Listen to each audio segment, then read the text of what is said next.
I'm Andres Diaz Martinez from Plug and Play Ventures, and this is the future of insurance life from ITC Vegas. Andres, thank you for spending some time, for sitting down. I know it's a very busy time for you. Tell me a little bit, first of all, about you and about Plug and Play for those who don't know. So I'll start with Plug and Play. So who we are is we're a venture capital firm based out of Silicon Valley, but we have an international presence. So we have over 63 offices all over the world. I always joke around that the only two places that we're not present right now is Australia and Antarctica, but who knows with climate change. Should be in Australia, but I don't know about it. I mean, we're working on it. We're working on it. Pretty, wide team, also over 700 employees, which is quite uncommon for a VC. Just the ventures team is over 100 people strong. Wow. We're super happy about our infrastructure and sort of like the level of commitment that we have to the VC space. So what we do is mainly two things. Of course, since we're a VC invest, we mainly focus on early stage startups, and the way we invest is through two different vehicles. So on the one hand, we have the family office, and then on the other hand, we also have verticalized funds. And then the other thing that we do is we have an innovation platform. So we work with, over 550 of the Fortune 1000 companies. And what we do for them is we help them with their innovation efforts. So sort of like help find the right solution for the right problem at the right time. Yeah. So that's Plug and Play, but what about you? Yeah, so a little bit about myself. So I always say like I'm the odd one out here because I come from a very non-traditional background. So I actually studied a bachelor's degree in gastronomic sciences and culinary arts. So that's the nerdy stuff behind food. So all the physics, all the chemistry. Really cool. Yeah. I love getting into the nitty gritty of, everything I do. I started working in fine dining, like Michelin star restaurants and so on. Did my bachelor's thesis in Mountain View, working with Compass at Google. And that opened up my mind. I basically went from placing flower petals on a perfect spot 1,000 times to changing something small and affecting a lot of people. So that's where I started realizing the power of scale. After that, I started managing the R&D department of a restaurant group in Spain. We had 7 restaurants all over the globe, 9 Michelin stars in total. Wow. The flagship restaurant, it was the 14th best in the world.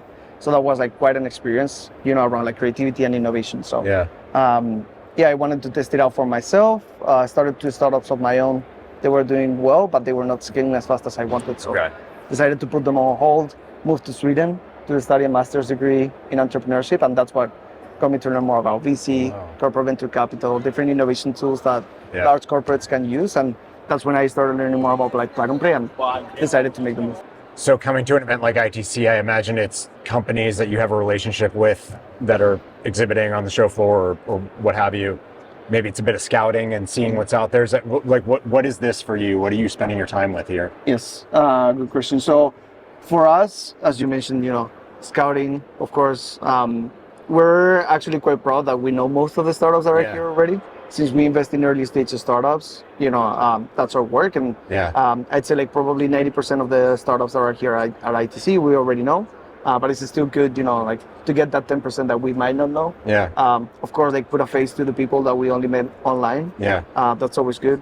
And then, reconnect with our corporate partners. Most of them are here. Also, find new investment opportunities. It's just we wear many hats at Plug and Play.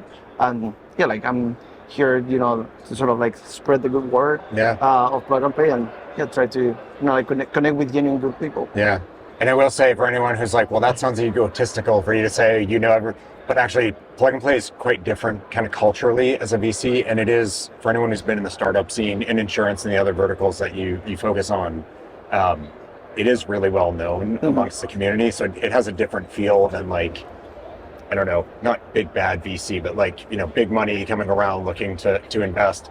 It does feel more kind of incubating and supporting. So there's a different context, I think, when people hear Plug and Play versus what you might call a more traditional VC. So not a surprise so many companies know you and that you are Plug and Play is so well known to the space. In the end, we try to add as much value as we can to the ecosystem in general. So that's why, for startups, for example, we even run programs. We don't call them acceleration programs, more like business development. What I mean by this is that we focus more on crossing that chasm between large corporate and startups, which sometimes is hard, to get connected to the right person. Our programs, for example, we don't take any equity. You don't have to be a portfolio company to participate on our program. So for startups, it's relatively low commitment. and they can, like tap into plug and play ecosystem and try to get as much value. So I don't know if I told you this. I was at a plug and play startup that didn't take money, hadn't given equity, but benefited from some of the matchmaking and support and guidance. So yeah, I saw that firsthand. Yeah. So when you come to something like this, is it ultimately about the specific companies, or do you come with sort of a theme or a thesis? I know a lot of VCs are like, this is what we think will happen. Is it different with plug and play, and kind of how do you look at the way things are evolving and what companies to be engaged with? Okay. Do you mind repeating again? Which one? Can I get the question again? Yeah. So as you look at different companies that are here, they're all doing something different. Are you looking at specific themes? Like, we're looking for companies that, not to use Gen AI, but I have to just for clickbait, right? Are you looking at specific themes of types of companies you're interested in, or do you get to be sort of broad and say, like, is this in and of itself a good idea that we want to help support, or does it fit with our thesis or not? No, good question. I'd say, like, specifically for ITC, we come with an open mind. To see, again, like, what's new and what we might have missed. In general, when we invest, we do look for startups within our investment thesis. And I can talk about, I'm curious what that is. A few areas that we're looking at, but specifically for ITC, I guess it's more like open-minded, like what's out there. Of course, if we then find something that fits our thesis, like, even better. But I guess, like, we're also here to learn, right? We're constantly, like, educating ourselves, and that's a big part of our job. So that's what we're here for. And when it comes to our investment thesis, like right now, yes, like AI is a big topic, but specifically within AI, what we're looking at is, I guess, like, at different layers of the tech stack. So from a very, like, basic and foundation model, we're actually looking for what data structures we're leveraging to build foundation models. A good example of that, is one of our portfolio companies called Archetype, where they are building a foundation model specifically for IoT data. Like, you have your OpenAIs, your Anthropic for text data. Now we're starting to see, like, companies like Archetype build for IoT. We just saw, like, the company World's Lab. I don't know if you saw, like, the 230 million seed round out of stealth. So that's on a seed round. Right? I don't know, but the founding team is amazing. Of course, like, they got really good investors. So I'm really hoping that startup goes well. But they are also building a foundation model for the real world. So we're starting to see, like, foundation models for mathematics, foundation model for cyber attacks, foundation models for weather. So we're starting, like, at that basic level of AI. We're trying to see, what's next and what other data sources we can build. Because once you start building these foundation models, that's when you can start finding the use cases on top of them. Sometimes we're trying to get out of, like, OpenAI maybe too much, and we actually need to get to that multimodality level to start, like, building more use cases for insurance. So we're pretty excited about that. Of course, at a like use case or business case level, we're now looking more at, like, the agentic layer, like the next step of automation. And like, of course, like, again, trying to educate ourselves. If it fits within, like, if we find something at ITC that fits that thesis, amazing. We even have, like, some startups, like Multimodal, for example, in our group that sort of fit that thesis. There are also, like, other startups in here that we're talking to. That's within AI. But it's still, like, where we invest is insurance. So we don't have to forget, like, that insurance is still, like, a great financial product. It's not a technology product. Like, of course, we're here talking about innovation, but still, like, companies need to focus on their core. Large insurers are insurance providers. They're not technology providers. So it's key to find this balance between, like, not getting lost in the weeds of, like, technology can be, like, really sexy, but then also find solutions that actually solve a real business problem.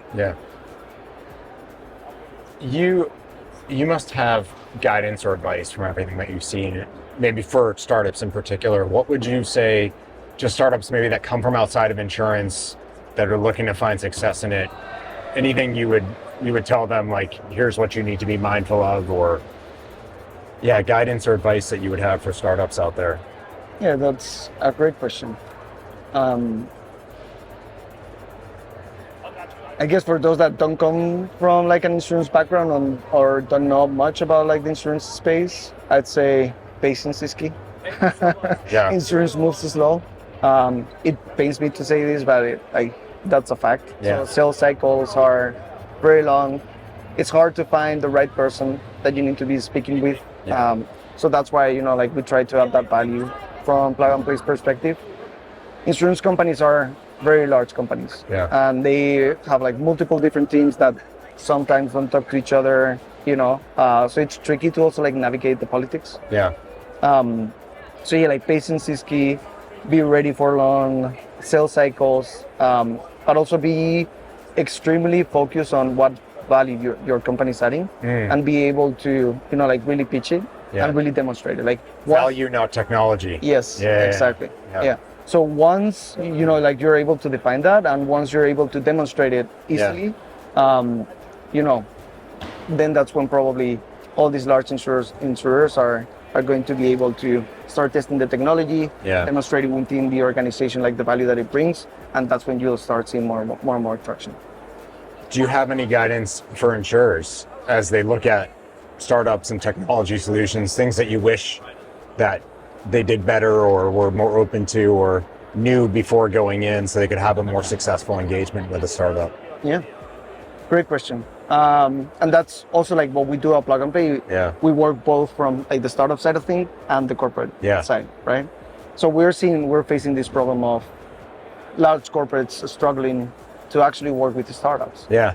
And if you think about it, yes, it's important for startups to understand that insurers are large corporations that need to go through a rigorous process. There's a lot at stake for the insurer. Yeah. Right? But then, the insurer also needs to understand that the startup is a company that is trying to survive, right? So the more difficult you make the process and the longer it takes for you to work with that company, you're basically decreasing the chances of survival of that company. So you need to also be able to be fast to accommodate what they do. If they actually have a great solution, you need to have the right infrastructure, to be able to sort of intake that technology and input it into your system. So there's no lack of good founders out there. There's good technology out there. I'm extremely excited about, what's to come, the future years of insurance, because you see the quality of people that are a part of the insurtech space and is outstanding, right? But then you get this frustration. It's okay, I've got this great technology. How can I work with these large corporates? And then they have to go through, I don't know, a 6-month procurement. Yeah. Just for procurement. Yeah. Right. So then what I'd say to large insurers is, yes, how can you create an infrastructure to sort of create a safe environment so that you can work with the startups while still de-risking yourself from any potential, outcome or bad outcome that can come from that.